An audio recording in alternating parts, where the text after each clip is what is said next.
오늘 북한의 발표 내용에 대해서 좀 더 자세히 알아보도록 하겠습니다. 북한 전문가인 조한범 통일연구원 선임연구위원 모셨습니다. 어서 오십시오. 안녕하세요. 오늘 북한이 쏟아낸 이 발언들 내용을 들어보니까 정말 심상치가 않습니다. 보면 우리를 적국, 교전국이라고 했고 또 우리 영토를 점령, 평정하기 위한 대사변을 준비한다. 사실상 협박을 한 겁니다. 왜 이렇게 강도 높게 발언을 한 걸까요? 일단 김일성 시기로 돌아갔다고 볼 수가 있고요. 북한이 원하는 건 자신들이 갑이 되는, 자신들이 남북관계에서 전략적 이익을 추구하는 관계거든요. 그런데 윤석열 정부는 남북관계에 문제가 있다는 인식이고 헌법 3조를 강조하고 있고 남북관계 정상화를 추구하고 있거든요. 그러니까 본인들이 원했던 자신들이 갑이 되는 남북관계가 불가능하다고 판단되기 때문에 남북관계의 단절을 선언한 거다. 따라서 본인들이 가장 좋았던, 남북관계가 좋았던 김정일 시기가 아니라 이제 같은 그렇죠, 통일의 대상이 아니고 정복의 대상으로 전환을 선언한 게 이번 그 김정은 발언의 의미고요. 그러니까 강요된 선택이다 이렇게 볼 수 있어요. 그렇군요. 보통은 북한 같은 경우에 신년사, 이 즈음하면 신년사를 통해 뭐 남북 관계에 대해서 어떤 설정을 하곤 하는데 오늘 같은 경우는 연말에 발언을 다 쏟아낸 것 같습니다. 왜 그런 겁니까? 김정은이 자신감이 있을 때는 1월 1일 신년사를 했어요. 그러니까 2012년을 제외하고는 2019년까지. 근데 이제 하노이 미북 정상회담이 실패한 이후부터는 수세에 몰렸거든요. 지금은 자신이 없는 거다. 그렇죠. 그러니까 본인의 비전을 제시하는 게 신년사라면 이제 노동당의 집단적인 결정으로 시선을 돌리는 거죠.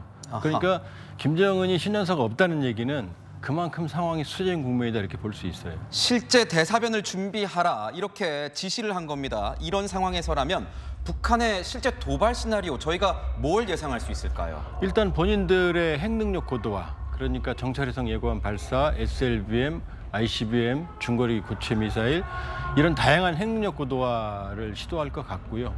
그러나 지금 이제 한반도의 군사적 긴장을 예고했기 때문에 지금 NLL이나 MDL 인근에서의 어떤 재래식 도발, 그다음에 무인기 침투나 사이버 테러 이런 도발할 가능성이 있고요. 그러나 지금 말씀하시는 거는 과거처럼 뭐 연평해전이나 천안함 폭침 같은 이런 국지전 도발을 감행할 가능성도 높다는 겁니다. 가능성이 있죠. 그러나 원점이 분명하고 주체가 확인되는 도발보다는 일종의 복합 도발, 한국 국내의 여론을 분열시키는, 왜냐하면 이 총선에 대비해서 보수 진영을 결집시키는 그런 도발은 하기 쉽지 않을 거거든요.